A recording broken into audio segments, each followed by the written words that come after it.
been gray and balmy all throughout the Northeast today. I got caught in a thunderstorm in Philadelphia, but managed to escape with only slightly damp clothing. I'm tempted to say that I need a tougher challenge, but I'll bite my tongue. Crossing the Hudson, as the city disappears behind us, the railside is greener than I could have imagined.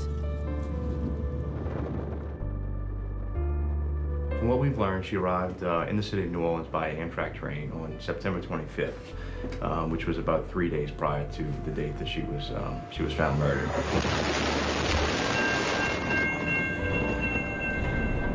It was an awful area that had been almost totally abandoned, I believe, after the Hurricane Katrina. And I also understand that it was totally out of her way. So chances are she was brought there. Investigators say Bridham came to the Howlin' Wolf Friday night, got here at around 11:30 alone, and then left 2 hours later the same way she arrived, riding a black bicycle. That bicycle is now missing, but investigators say the few other belongings she had were at the home where she stayed. What remains is a 7-hour gap from the time Bridham was last seen to the time her body was found that has investigators and the family hundreds of miles away asking why. Kirsten's stop in New Orleans was her latest in a series of cities, a trek across the country she called an educational tour in her online journal. Her last journal entry, written Thursday, September 25th, as she was arriving in New Orleans by train. She writes, "I'm grateful to the strangers I have met along the way who have been willing to go out of their way to welcome me to their cities." She just always wanted to travel. I thought she was just going to be a sightseer and go, from one end to the other. So it wasn't until she actually started that I realized what she was doing. And it wasn't until too late that I realized how big that was. After years of working on projects in San Francisco, I decided to travel the States to study how others are arranging anarchist economic models. The idea to travel turned into a project called the Collective Autonomy Network. Collective autonomy refers to a strategy. It is self-sufficiency achieved through cooperation. By networking, I hope to show a movement that is more extensive than we realize and to facilitate research and resource sharing across distances. I also went on this trip for a lot of reasons. It's a trip I always wanted to take with Kirsten that we had talked about doing together, and it was inspiring to me. Like, I wanted to travel and discover what was going on and different ways that people were organizing. Kirsten believed that everyone deserved love, and everyone deserved a roof over their head, and everyone deserves food and clean water and access to information, which is, it sounds so simple, and it really is that simple, that we all deserve these basic human rights, and she was just looking for a way to help make that happen. It was somewhat of a research project for her, and she was exploring what was out there and what other people were doing. I think Kirsten put it best in her own words, which was that she wasn't necessarily trying to start a movement or create a movement. She was trying to acknowledge a movement that was already there, and a movement that was more pervasive than anybody even knew.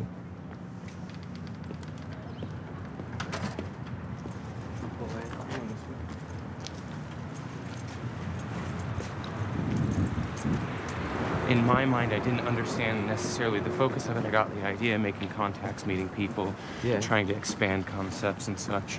But our kind of experience when she was here was she was doing her thing during the day, and she would come back home at night and, wake up there, have a little breakfast, and go about her day.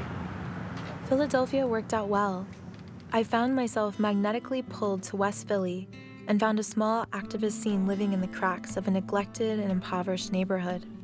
I spent 4 full days there, borrowed bikes and rode all over town, visited the urban farm, danced at a benefit for critical resistance, cruised a vegan potluck barbecue, and garnered some valuable history from a housing activist who's been in the area for more than 15 years. I kind of understood it as a networking process, and a process of drawing together disparate communities who were working with the same types of feelings and ideas and ideology of that a different world is possible, and that we can restructure society in a way that's much more equal and much more creative, and a society without hierarchy. And those are embodied in many of the things that she was interested in exploring: alternative bookstores, info shops, radical health projects, food not bombs, really free markets all over the place.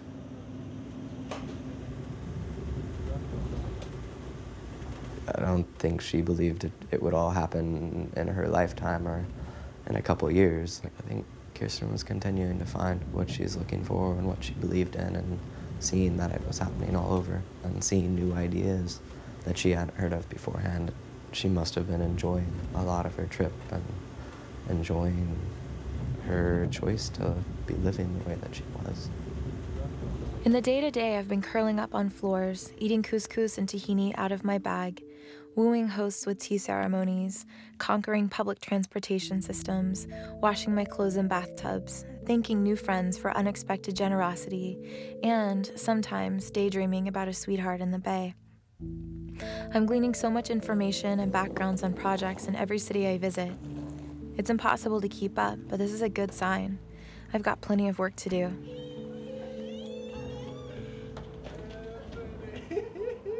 It's nice to be traveling in the same places and trying to meet some of the same projects and people that she met. You got time with her here, too. Yeah. How long was she in Milwaukee? Yeah, she was just here for a couple nights. I got a friend to put her up for the night before she left. And this is where I said goodbye to her. And this is the last place I saw her.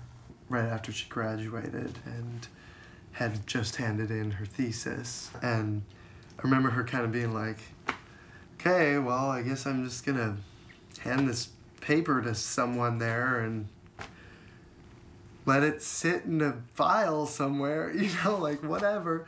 And then it was like this trip, the call out tour was almost like the thesis, you know, her thesis, like being lived, you know, out in the world, sharing it directly with people, and with people who like are embodying like what she was talking about in the paper. Yeah.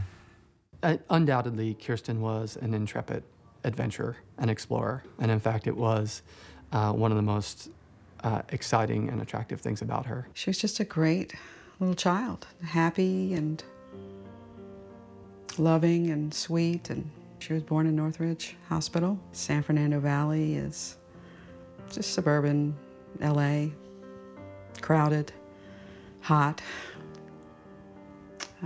It's changed. She's one of those Valley girls. She and her sister were Valley girls.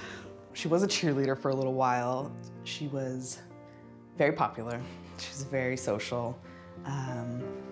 The person that she was growing up,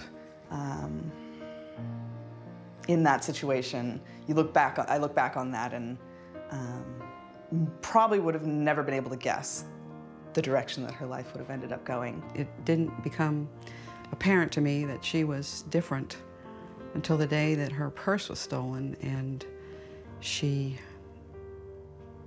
her phone was in there. And after she recovered from the shock of that, she told me it was very liberating to not have a cell phone, and she liked that.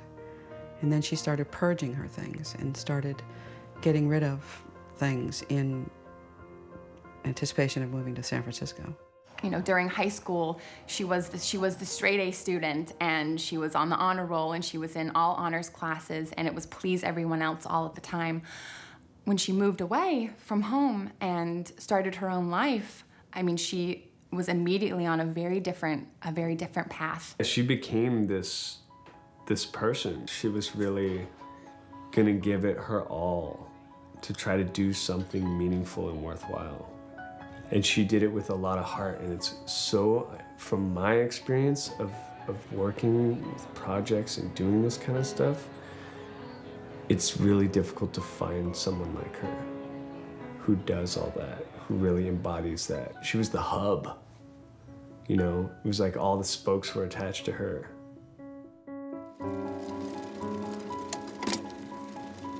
You all feel much further away this time around, even though geographically I'm closer than before. I'm updating you from a diner in Detroit. After spending the early hours of the morning wandering downtown, I arrived ready for coffee and breakfast to discover that the cafe doesn't open until 11, and even with all my in-between adventures, I still made it by 9. This was the much-anticipated first moment of total estrangement.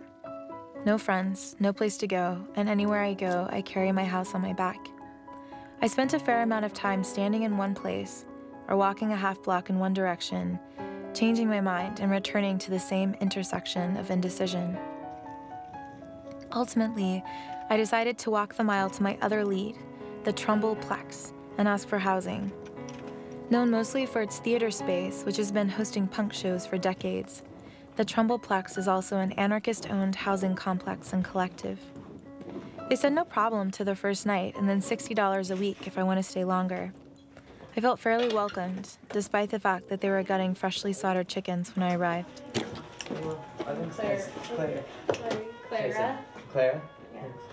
Nice to meet you, Tyson. Hi, I'm Carmen. Carmen, Tyson. Nice to meet you. Don't put your bike over. Where's the best place? Okay. Thank you.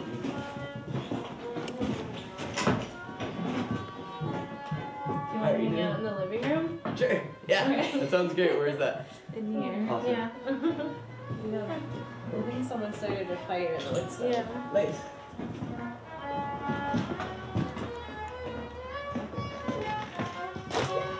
Hey. Hey. How's it going? Good. That sounded What's good. going on? Not much.